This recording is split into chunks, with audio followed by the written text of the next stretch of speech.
banyak hal yang bisa membuat kita itu menjadi tidak percaya Tuhan, kehilangan iman, kehilangan rasa percaya diri, kehilangan rasa percaya kepada Tuhan karena begitu banyak pergumulan.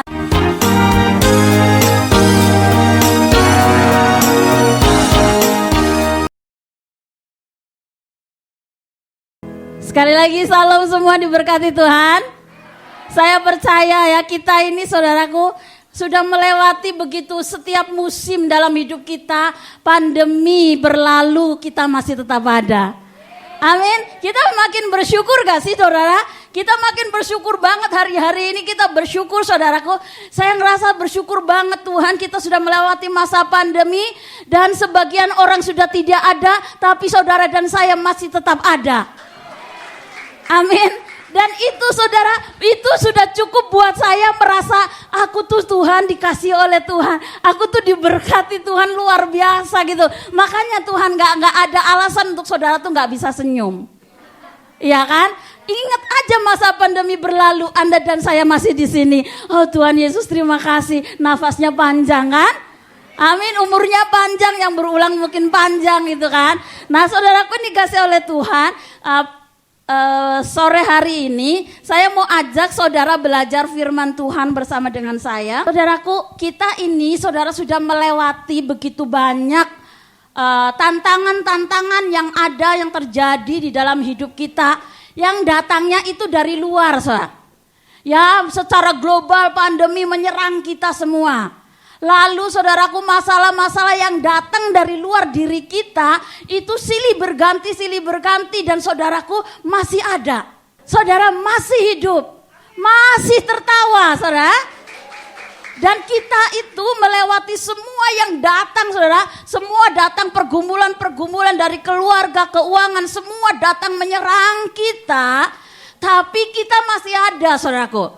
Nah itu sebabnya saudaraku ada banyak hal yang bisa membuat kita itu menjadi tidak percaya Tuhan, kehilangan iman, kehilangan rasa percaya diri, kehilangan rasa percaya kepada Tuhan karena begitu banyak pergumulan. Bulan terakhir saya khotbah menang atas pergumulan hidup.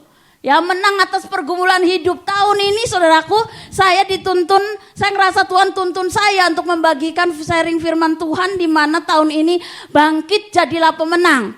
Jadi saya khotbah tahun ini pertama adalah jalan kemenangannya. Kedua, menang atas pergumulan hidup. Siang hari ini saya beri tema menang atas diri sendiri. Amin ya? Oke, merasa saudaraku, kenapa kita perlu menang gitu ya?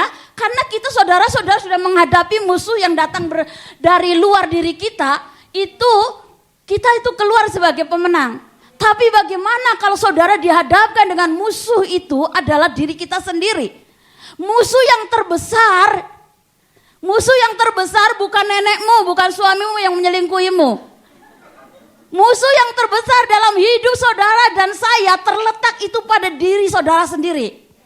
Dan ini harus dimenangkan. Pertempuran ini hebat di dalam diri kita. Kalau saudara nggak keluar dari pemenang, saudara akan kandas imannya. Saudara kandas, tidak mempercayai Tuhan lagi, tidak lagi percaya dengan hal-hal yang rohania. Saudaraku dikasih oleh Tuhan, waktu kita belajar menang atas diri kita sendiri. Buka Alkitab sucimu ya, yang ada di tablet, yang ada di telepon, semua dibuka Alkitabnya. Oke, Roma 7 ayat 19 sampai 21. Nah, muncul menang atas diri sendiri. Jadi kalau orang menang itu merdeka, bisa loncat, bisa senyumnya sumringah, bisa bergembira, ngomong juga enak ya. Kalau orang udah merdeka, kalau nggak merdeka, kalau orang nggak menang atas dirinya sendiri, orang yang ngomongi, saudara ngelihat orang bisik-bisik di luar sana, saudara akan ngerasa, ih itu dia ngomongin saya. Nah, padahal dia nggak tahu apa-apa masalahmu. Oke, jadi kita menang atas diri kita. Pertempuran hari-hari ini, saudara ada di dalam diri kita. Mari kita putuskan, saudara dan saya harus menang.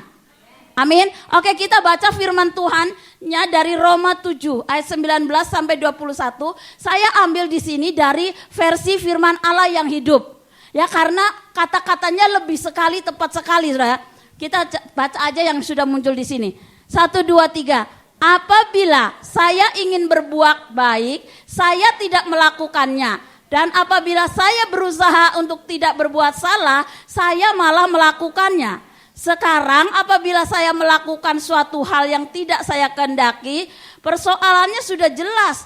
Dosa masih menguasai saya dalam cengkramannya. Rupanya sudah merupakan suatu kenyataan hidup bahwa apabila saya ingin melakukan yang benar, saya malah melakukan yang salah. Karena tabiat saya yang baru, saya senang melakukan kehendak Allah, tetapi ada sesuatu yang lain jauh di dalam diri saya, di dalam tabiat saya yang rendah, yang berperang dengan pikiran saya dan menang serta menjadikan saya hamba dosa yang masih ada di dalam diri saya. Dalam pikiran saya ingin menjadi pelayan Allah yang penurut, tetapi sebaliknya, saya sadar bahwa saya masih diperhamba oleh dosa.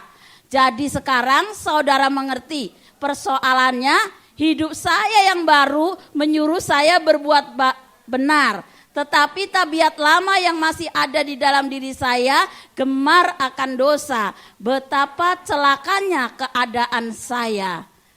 Siapa yang akan membebaskan saya dari perhambaan kepada tabiat yang rendah ini? Syukur kepada Allah. Saya telah dibebaskan oleh Yesus Kristus Tuhan kita. Dialah yang memerdekakan saya. Roh yang memberi hidup telah memerdekakan kamu dalam Kristus dari hukum dosa dan hukum maut.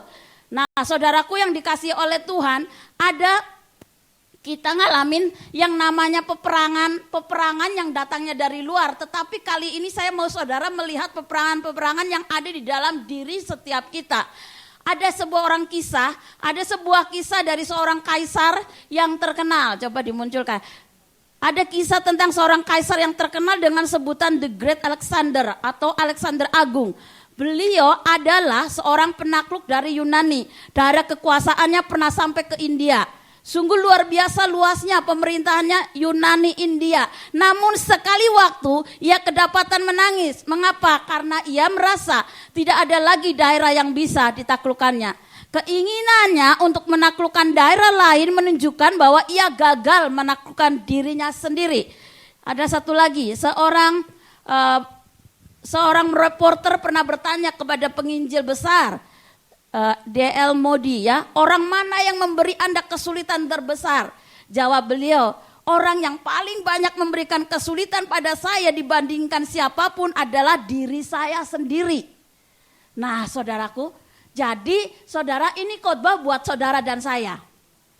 Karena waktu saya merenungkan tahun-tahun yang kita sudah lewati, saudara, seperti Tuhan tuh mengingatkan saya gini, Nafsi, kamu sudah melewati dari tahun ke tahun itu setiap musim. Setiap peperangan yang datang dari luar diri kamu, kamu bisa menang, kamu bisa lewati, dan kamu tetap tegar. Tetapi bagaimana jika peperangan, kok dia berhadapan peperangan itu ada di dalam dirimu? Ada begitu banyak orang Kristen yang gagal di tahap ini. Seorang pemimpin atau seorang yang mau pemilihan daerah, saudara ya. Pemilihan daerah waktu diajukan jadi pejabat, saudaraku, mereka bisa mengalahkan, berkompetisi mengalahkan pejabat-pejabat, calon pejabat yang lain. Tetapi pada waktu beliau berhasil menduduki sebuah jabatan, kemudian dia nggak bisa memenangkan dirinya sendiri. Mereka banyak yang berguguran dan berjatuhan karena perselingkuhan, karena keuangan, karena korupsi, semua bisa jatuh karena apa? Musuhnya dalam diri kita sendiri. Nah, waktu saya mulai merenungkan ini, hati-hati, ini tahun bangkit dan menjadi menang, saudaraku. Bangkit dan menjadi menang, saudaraku, kita akan masuk kepada level di mana saudara dibawa untuk berhadapan dengan musuh itu sebenarnya ada dalam diri kita sendiri. Contoh sederhana, saudaraku, kita melewati masa pandemi, setiap ibadah kita online, saudara, dan pakai masker. Ibadah pakai masker, kemudian semua harus menjaga jarak, dan semua bisa santai karena ibadahnya nggak perlu nggak perlu menara doa pada jam 7 ya, sebelum ada pandemi kita menara doa onsite. Sekarang udah masuk menara doa via Zoom, saudara, online. Dan itu pun saudaraku, waktu saya, ini saya sudah nggak tugas sebagai koordinator ibadah 1, saudara. Waktu mulai pertama saya menyerahkan tugas saya, yang terakhir ini saya tugas 2 bulan lalu diserahkan kepada rekan yang baru. Pada saat itu pertama kali saya ini berjuang, saudara, berjuang banget saudaraku untuk bisa, Bapak Gembala bilang, bisa nggak Napsi sampai ke tempat ini jam 7.30. Aduh, perjuangan berat banget, saudara. Karena saya harus bangun pagi jam 4, kemudian saya buat sarapan, kemudian saya masuk menara doa, dan paling tidak kalau aku dari rumah sampai ke sini jam 7.30, aku harus dari rumah itu jam 6. Untuk saya mengejar sampai sini jam 7, saya harus jam 5.30 saya harus keluar dari rumah. Itu perjuangan yang sangat-sangat berat hari itu, saudara. Hari itu sangat-sangat berat. Sampai ke sini jam 7.30, saudara. Jam 7.30 Bapak Gembala, oh kamu bisa datang jam 7.30. Perjuangan berat, Pi, saya bilang begitu ya. Tapi saudaraku yang dikasih oleh Tuhan, sejak itu saudaraku, setiap minggu ini saya datang pagi-pagi loh. Saudara lihat di menara doa saya sudah di jalanan gitu ya. Ada kemarin Kak Yopa tanya saya, Kak Nafsi saya udah lihat ya beberapa minggu kok Kak Nafsi sudah keluar ya, sudah menara doanya sudah nggak di rumah ya. Kamu tahu nggak Yopa, aku bilangnya, aku tuh lagi berjuang gitu kan. Aku berjuang mengalahkan diriku sendiri saya. Dan saudaraku tahu minggu lalu sampai kesasar. Saya kesasar saudara. Jadi habis menara doa itu, tutup doa berkat kan Kak Yopa tuh saya tuh merem sebentar di kereta. Nggak taunya sebentarnya kebablasan, harusnya ke Guam, saya ke Namcong. Nah habis ke Namcong ternyata aku buka mata terus kebingungan, agak panik gitu. Saya ada di mana gitu ya. Habis gitu saya cari-cari nih siapa yang tahu jalan. Kak Lili saya telepon. Lili saya kesesat nih. Lah Kak di mana? Aku sekarang ada di Namcong kemudian aku balik ke Hong Kong. Ke Hong Kong? Keluar Kak, exit ya, bukan exit Kak, keluar karena untuk ke sentral, menuju jalan yang sangat panjang gitu kan. Begitu saya keluar saudara, saya ngelihat jalan di sentral itu panjang kayak ke airport kan. Saya mulai ketawa-ketawa saudara, asik juga ya, asik juga ini, lain kali tak sengaja nyasar aja gitu. Luar biasa loh Tuhan, itu di tengah-tengah kesasar itu, saya tuh penuh sukacita dan itulah perjuangan saya katakan, saya mau memenangkan diri saya, berjuang keluar pagi, berjuang bayar harga, bangun lebih pagi, kemudian bergerak lebih cepat, lebih pagi, sampai ke sini lebih pagi walaupun akhirnya 2 jam baru nyampe ke sini gitu ya. Tetapi saya bersukacita karena apa? Ternyata dengan kesasar itu Allah turut bekerja agar saya bisa melihat dunia luar, baru tahu kalau daerah sentral itu kayak gitu.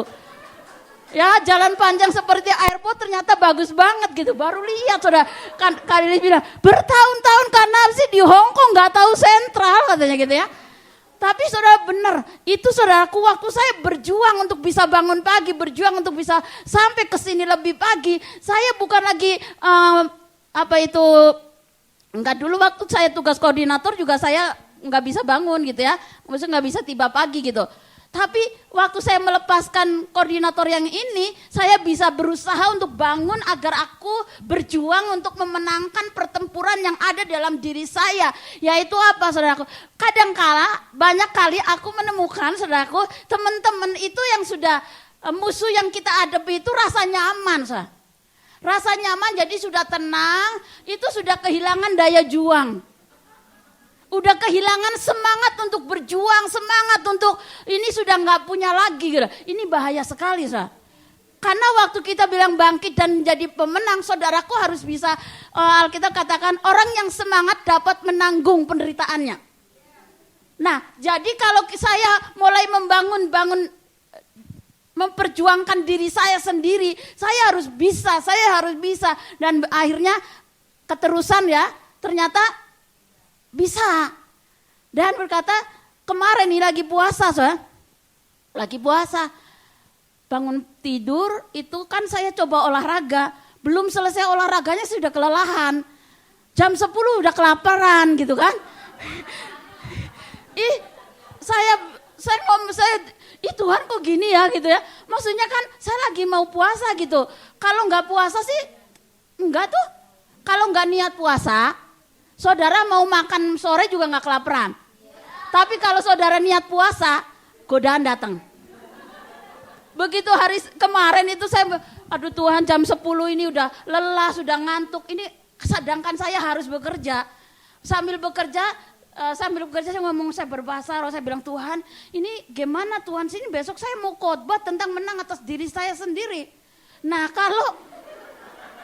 kalau saya nggak bisa memenangkan ini, udah besok ganti aja topiknya ya Tuhan gitu. Saya bilang besok ganti topik kalau saya nggak menang. So, akhirnya saudara entah lambat tapi pasti dari kedalaman hati saya itu seperti ada muncul secercah cahaya gitu ya. Secercah kekuatan baru gitu, dengan mata bisa melek gitu. Itu belum minum apa-apa, masih secercah harapan, ada sinar yang menyala di hadapan saya, dan saya terus ngucap syukur Tuhan, saya pasti menang, dan saya melewati jam 1 saudaraku ya. Dan inilah sebenarnya kenyataannya saudara.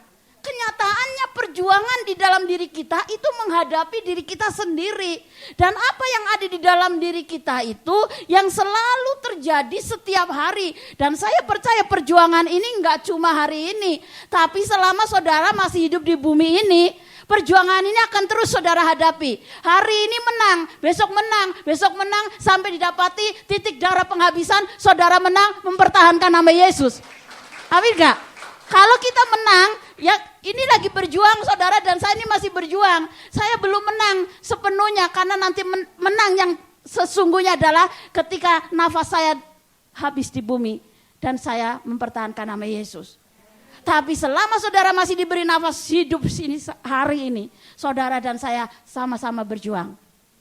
Semangat? Berjuang? Ini rawe rantas. Ya jadi jangan jadi buntung aja ya. Tapi kita bersemangat itu menyemangati diri saudara. Menyemangati diri. Setiap waktu saudara dan saya tuh harus berjuang menyemangati diri. Ini pelan-pelan ngomongnya jadi seleo-seleo. Ya jadi menyemangati diri setiap hari, setiap saat saudara harus bangunkan diri kamu sendiri. Karena apa? Waktu Raja Daud berkata, dalam keadaan aku lemah, aku menguatkan kepercayaanku pada Tuhan. Pada waktu saudara bergumul dan berperang, saudara harus menguatkan, membangunkan diri, mendorong diri agar kamu tetap berdiri di atas dasar imanmu yang paling suci. Amin. Itu saudaraku. Lalu kita melihat lagi bagaimana sih caranya kita menang gitu ya. Bagaimana kita caranya menang atas diri sendiri. Aku cuma mau bagi 2 poin hari ini saudara. 2 poin yang penting sekali saudaraku. Roma 8 ayat 13. Sebab jika kamu hidup menurut daging, kamu akan mati. Tetapi jika oleh roh, kamu akan mematikan perbuatan-perbuatan tubuhmu. Kamu akan hidup kalau kamu mengikuti roh. Hidup menurut daging itu artinya gini, mengingini, menyenangi, memperhatikan dan memuaskan keinginan tabiat manusia berdosa. Galatia 5 ayat 19 sampai 20 saudara.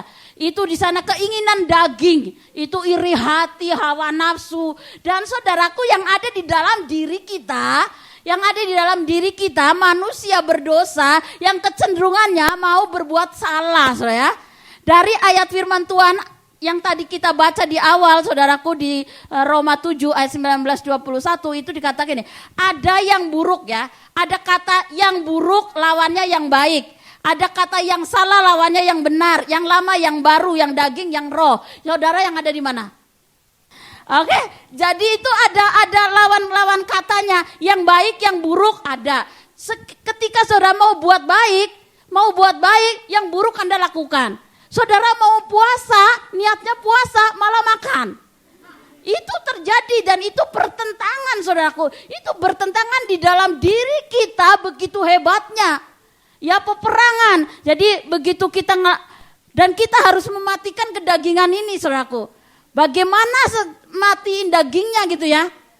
Nah saudaraku, kalau dulu saya mengerti, saudara, dulu saya mengerti awal-awal saya kenal Tuhan sungguh-sungguh untuk bisa mematikan daging saya adalah saya banyak berpuasa. Kemudian saya banyak mengalihkan pikiran saya dari suka baca novel Koping Ho, saya jadi perang itu silat gitu. Saya suka sekali baca novel silat, saudara. Zaman dulu ada zamannya saya, mungkin saudara belum ada. Oke, jadi waktu saya mematikan kedagingan saya, saudara, saya ganti selain puasa, saya mengganti bacaan saya. Saya mengganti bacaan saya, bukan cuma Alkitab, bukan cuma buku-buku rohani, saya ganti itu bacaannya. Lalu apa? Olahraga, dikuatkan supaya lemah dagingnya, saya buat olahraga sebanyak mungkin supaya berkeringat. Nanti kan dagingnya lemah, nggak ada lagi nafsu-nafsu yang macam-macam gitu kan. Loh, saudara tahu ada kesaksian ya, saya pernah saksi lagi. Ada kesaksian, ini satu anak. Dia ini lagi jaga orang tua. Kan jaga orang tua kan banyak waktu tuh. Banyak waktu santai. Jadi rumah udah bersih semua, dia duduk nemenin neneknya tidur, dia duduk baca buku. Begitu dia baca buku, pikiran jahat muncul tuh. Pikiran jahat muncul, tiba-tiba dia telepon saya. Kanapsi, saya pengen seks. Hah? Gitu kan? Tapi kaget kan? Waduh, dia teriaknya sama saya lagi gitu kan? Saya tanya, kamu lagi ngapain? Lagi baca buku, Kak. Buku apa yang kau baca? Buku rohani. Saya lagi ngelapin jendela, saudara. Lagi denger itu, saya lagi ngelapin jendela sambil bluetooth kan gitu.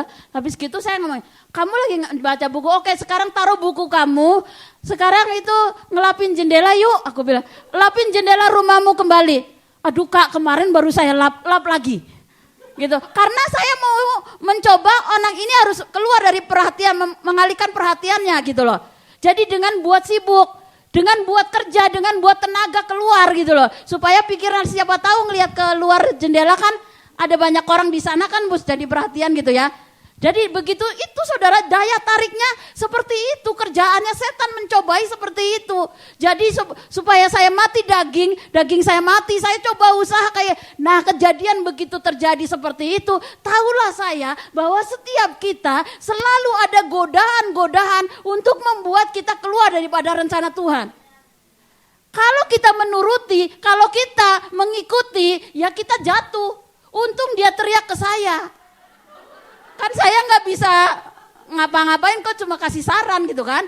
Nah, coba kalau dia teriaknya ke orang laki, kan disamperin. Kan bahaya gitu. Tapi saudaraku yang dikasih oleh Tuhan, waktu kita mencoba mematikan kedagingan, mematikan hawa nafsu kita, ya saudaraku, waktu saudara berusaha berjuang untuk mematikan hawa nafsu yang muncul, itu saudaraku harus bayar harga. Harus ada tindakan-tindakan nyata dari kita. Gak mungkin saudara aku mau keluar ibadah jam 8 gitu ya. Saya ngucap syukur sekali waktu saya jadi koordinator ibadah mulai jam 8 itu saudara. Kami melewati begitu banyak pergumulan khususnya pelayan jemaat. Di mana mereka tidak bisa tepat waktu pada jam 8 itu dia datang. Nah saudaraku, kita bergumul, kita berdoa, kita bersama-sama bergandengan tangan saling mendukung. Akhirnya apa? Pada satu titik seluruh pelayan jemaat pada jam 8 itu semua bisa kumpul. Nah itu perjuangan bersama-sama saudaraku. Nah waktu saudara kita berjuang bersendiri nih, berjuang sendiri dengan diri kamu sendiri untuk mematikan kedagingan hawa nafsu yang mencoba menggerogoti, mencoba menjauhkan kita daripada Tuhan. Nah kekudusan kita hari ini saudaraku, saya merenungkan tentang sebuah pernikahan yang dimana begitu pentingnya menjaga kekudusan saudara. Nah, waktu saya mulai dengerin banyak hamba-hamba Tuhan berkhotbah tentang kekudusan dalam pernikahan. Wah, walaupun saya tidak nikah gitu ya, tetapi kan saya tapi kan saya belajar gitu ya. Belajar banyak dari hamba-hamba Tuhan yang menikah, terus membaca firman tentang kekudusan, menjaga kekudusan. Karena ketika engkau belum menikah, dan kau sudah melanggar kekudusan, dampaknya bukan cuma hari itu kau rasain. Tetapi dampaknya ke depannya, ke anak turunanmu, akibatnya itu banyak kutukan, banyak masalah yang akan kau hadapi gitu loh. Jadi begitu saya ngerti seperti sekarang ini mulai kebuka, pantesan Tuhan begitu memprioritaskan pernikahan yang kudus. Karena apa? Dampaknya buat anak cucumu, buat masa depanmu. Itu kan banyak ya, ada orang laki-laki yang cinta banget awal-awalnya sama kita gitu ya. Begitu saudara sudah menyerahkan tubuhnya, mereka berbalik jadi benci loh. Pernah lihat Kak? Ada di Alkitab, anaknya Daud. Ya kan, cinta banget tuh. Begitu sudah diperkosa, dibenci. Ternyata saudara, ada banyak orang yang ya cinta, kekuatan cinta, apa saja ayo kita lakukan. Begitu dilakukan, begitu sudah menyerahkan dirinya, cintanya hilang. Bahaya saudara.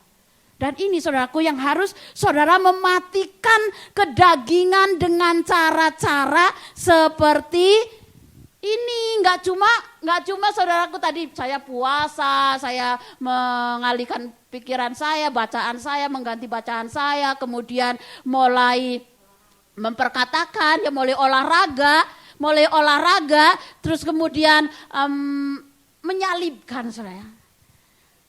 Saudaraku, kalau orang mati itu memang, kalau orang hidup dimatiin itu memang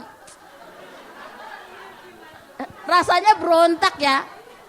Kecuali kemarin yang ada di sini pembunuhan kan. Itu mengerikan sekali ya. Mengerikan sekali karena saking penasarannya. Kak Feli udah bilang, kalau takut jangan lihat. Tapi kalau penasaran lihat. Saya penasaran. Saya penasaran karena saya melihat itu sup tulang iga ya. Begitu itu kebayang-bayang saya mau buat sup, saya mau akan. Itu kebayang-bayang itu sup iga saudara, sama kepala gitu kan. Tapi aduh Tuhan ini gimana ya gitu ya. Terus akhirnya, kan akibatnya apa? Akibatnya apa? Yang kamu masukkan ke dalam pikiran, mata dan pikiranmu, itu yang akan menetap. Ya kan? Jadi saya bilang, ya sudahlah, penasarannya sudah dalam nama Yesus. Akhirnya apa? Saya ganti dengerin itu Alkitab Suara. Dengerin Alkitab Suara, lambat-lambat hilang itu. Saya nggak takut masak sup. Saya juga nggak takut makan sup, minum sup gitu ya. Karena Kak Feli tanya, kamu jadi takut minum sup? Enggak, saya bilang. Enggak, saya nggak takut minum sup karena apa? Saya buat dengan bahan yang jelas, nyata, terjamin gitu kan. Oke, jadi kita melihat dulu yang kedua, poin yang kedua, kita harus menghidupkan manusia roh. Hidup menurut roh, mencari dan tunduk pada pimpinan dan kemampuan Roh Kudus dan memusatkan pikiran pada hal-hal dari Allah. Nah, kita mau lihat dulu ada gambar ini, ada jiwa, roh, daging, tubuh ya. Saudaraku nih, ada jiwa di tengah, ada roh dan daging. Daging itu bicara tentang tubuh. Ya, dari dengan tubuh kita. Nah, kita melihat lagi dari manusia itu kan terdiri dari 3 dimensi, ada roh tadi yang roh, jiwa dan tubuh. Manusia itu, saudara dan saya, ini esensinya adalah roh yang diberi jiwa dan tinggal di dalam tubuh. Jiwa berada di antara roh dan tubuh sangat erat dengan daging atau kedagingan. Sedangkan jiwa yang berada di tengahnya akan mengikuti mana yang lebih dominan. Kuat atau kuat. Jika roh kita kuat, maka jiwa kita akan melekat pada roh, begitupun sebaliknya. Jadi ini segera tergantung mana yang lebih banyak dikasih makan. Sampai di sini ngerti Kak? Jadi ada tubuh, jiwa, roh. Saudara mau hidup secara roh. Kalau mematikan daging, kalau mau hidup secara roh, saudara harus yang dikasih makan. Jadi yang dikasih makan itu mana yang lebih kuat. Kalau kamu memberi makan jiwamu, dagingmu, maka jiwamu akan nurut. Kalau engkau berikan makan yang lebih banyak itu roh, maka jiwamu akan nurut. Gitu. Jadi jiwa ini fleksibel. Jadi gampang sekali, makanya nggak heran jiwa kita itu mudah sekali, itu kan linglung kan?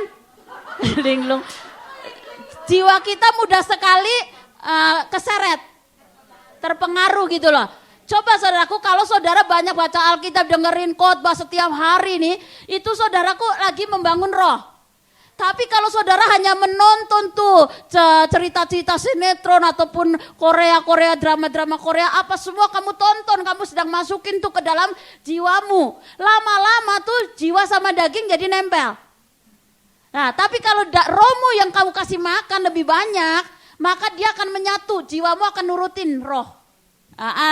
Lihat Roma 8 ayat 5. Sebab mereka yang hidup menurut daging memikirkan hal-hal yang dari daging. Mereka yang hidup menurut roh memikirkan hal-hal yang dari roh. Jiwa terdiri pikiran, perasaan dan kehendak. Jadi jiwa ini sangat fleksibel dikatakan ya. Bagian mana yang diberi makan lebih banyak, disitulah kamu akan hidup. Pertanyaannya saudara sedang berada di mana gitu loh. Sedang memberi makan dagingmu atau sedang memberi makan roh gitu ya. Sebab di Roma 8 ayat 7 sampai 8. Sebab keinginan daging adalah perseteruan terhadap Allah, karena ia tidak takluk kepada hukum Allah. Hal ini memang tidak mungkin baginya. Mereka yang hidup dalam daging tidak mungkin berkenan kepada Allah. Dan juga mustahil juga saudara bisa sebentar hidup di dalam daging, sebentar hidup di dalam roh, bersama-sama lah, nggak bisa. Nggak bisa saudara jalan sama-sama tuh. Jadi saudaraku mustahil untuk bisa mengikuti hukum daging dan dipimpin roh pada saat yang bersamaan. Jadi apa putuskan hari ini bagian mana yang akan kita hidupi gitu loh. Dan itu terletak pada saudara dan saya. Hari ini keputusan saudara mau putusin ngidupin yang mana. Mau hidup secara roh atau secara daging. Nah kalau saudara ambil keputusan, saya ngomong, saya berjuang saudara setiap hari untuk mengalahkan kedagingan ya. Kesukaan saya nonton film legenda itu bolak-balik saya berjuang terus. Karena kalau muncul di YouTube, aduh kepengen ketik gitu, klik gitu. Saudaraku dikasih oleh Tuhan, perjuangan yang terus menerus kita mesti lakukan dan hari ini kita harus memutuskan. Kamu harus mematikan daging, menghidupi roh, hidup di dalam roh atau hidup di dalam daging. Itu jiwa ini ada di tengah-tengah akan mengikuti mana yang paling banyak diberi makan. Sampai di sini bisa dipahami? Bisa dimengerti? Saya berdoa semua jelas, clear semua. Ya, ada roh pewahyuan menerangi pikiran saudara, menyingkapkan yang terselubung, yang tersembunyi disingkapkan supaya saudara bisa mengerti bahwa ketika hidup saya menghidupi roh, saya akan senang sekali mendengarkan perkara-perkara yang rohani, perkara-perkara yang baik, perkara-perkara yang benar. Tetapi kalau engkau ngidupin dagingmu, engkau hanya suka memupuk hanya pengetahuan-pengetahuan yang cuma di jiwa saja. Tapi enggak tembus ke roh. Kesukaan yang ada, kesenangan-kesenangan sementara yang ada di bumi ini, ikutin. Lama-lama jiwamu akan ketarik ke sana. Tapi kalau yang di sini semua, yang di ruangan ini saya percaya. Kalau saudara duduk di tempat ini, artinya apa? Rohmu sedang menuntun jiwamu duduk di ruangan ini. Amin. Nah, berikutnya saudaraku yang terakhir. Tetapi dalam semuanya itu, kita itu lebih dari orang-orang yang menang oleh Dia yang telah mengasihi kita. Jadi kalau kita, saudaraku, waktu kita berjuang dengan peperangan yang terjadi dalam diri kita, ingat lagi saudara, jangan mengandalkan diri kita sendiri. Tapi andalkan tadi Yesus yang telah memerdekakan saya. Yesus yang telah memerdekakan saudara dan saya, Yesus yang akan menjadi penolong buat kita. Selama Anda punya kemauan, Anda punya niat untuk berjuang, untuk mengalahkan kedagingan, saya orang yang sangat percaya pasti bisa bersama dengan Roh Allah. Amin. Oke, saya tutup